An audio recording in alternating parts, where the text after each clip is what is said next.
Perang Bubat adalah salah satu peristiwa paling tragis dalam sejarah Nusantara, di mana hubungan diplomatik yang awalnya bertujuan untuk menyatukan dua kerajaan besar, Majapahit dan Sunda, berubah menjadi tragedi berdarah. Niat Raja Hayam Wuruk untuk mempersunting putri Sunda, Dyah Pitaloka, demi memperkuat aliansi politik, berubah menjadi konflik yang dipicu oleh ambisi tak terkontrol Mahapati Gajah Mada. Pertempuran ini menorehkan luka mendalam, tidak hanya dalam hubungan antara Sunda dan Jawa, tetapi juga dalam sejarah Nusantara secara keseluruhan.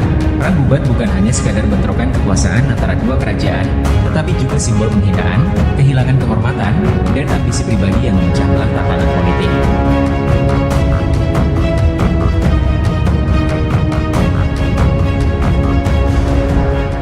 Kerajaan Majapahit merupakan salah satu kerajaan terbesar di Nusantara yang mencapai puncak kejayaannya pada masa pemerintahan Hayam Wuruk 1350 sampai 1389 Masehi. Wilayah kekuasaannya meliputi sebagian besar kepulauan Nusantara, termasuk wilayah yang kini menjadi Indonesia, Malaysia, dan sebagian Filipina. Meskipun demikian, daerah kerajaan Sunda di bagian barat Pulau Jawa, yang saat itu meliputi wilayah Banten, Jakarta, dan sebagian Jawa Barat, tetap mandiri dan tidak pernah tunduk pada Majapahit. Hayam Wuruk, Raja Majapahit, berniat untuk memperkuat hubungan diplomatik dan politik dengan kerajaan Sunda melalui pernikahan dengan Dyah Pitaloka, putri Raja Sunda.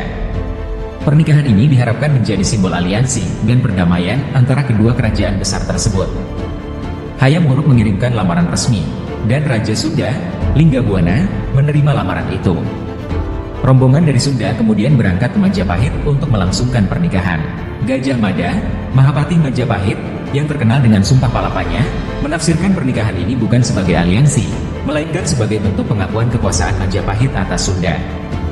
Dia menginginkan agar rombongan kerajaan Sunda datang ke Majapahit tidak sebagai tamu kehormatan, tetapi sebagai tanda tunduk kepada kekuasaan Majapahit. Pandangan ini menimbulkan ketegangan yang berujung pada Perang Bubat di alun-alun Bubat, di mana pasukan Majapahit menyerang rombongan kerajaan Sunda yang datang dengan maksud damai.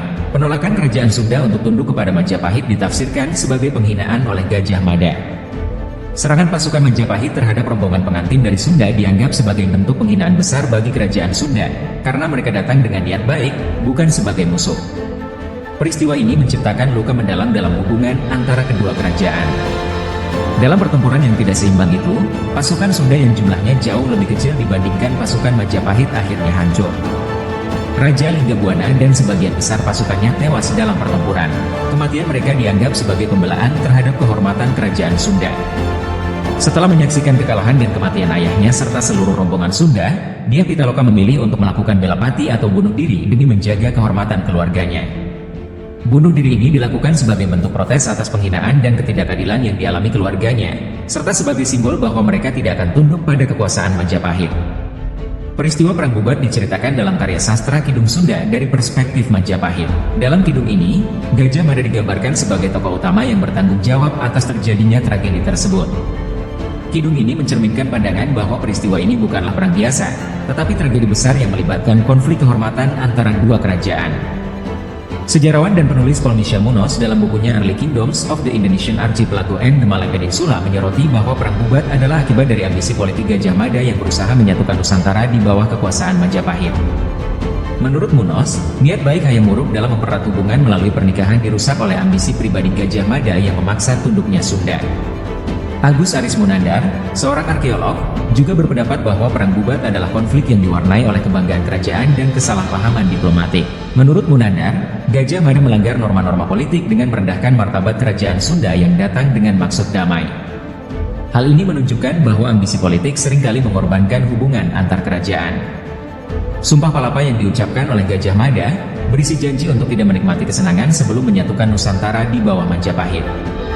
Namun, Perang Bubat dianggap sebagai pelanggaran sumpah tersebut, karena Gajah Mada menggunakan cara yang tidak terhormat dalam mencapai ambisinya. Alih-alih memperkuat persatuan, tindakannya justru memecah hubungan antara Sunda dan Majapahit. Meskipun Perang Bubat mencoreng hubungan Sunda dan Majapahit, kerajaan Sunda tidak hancur karena serangan tersebut.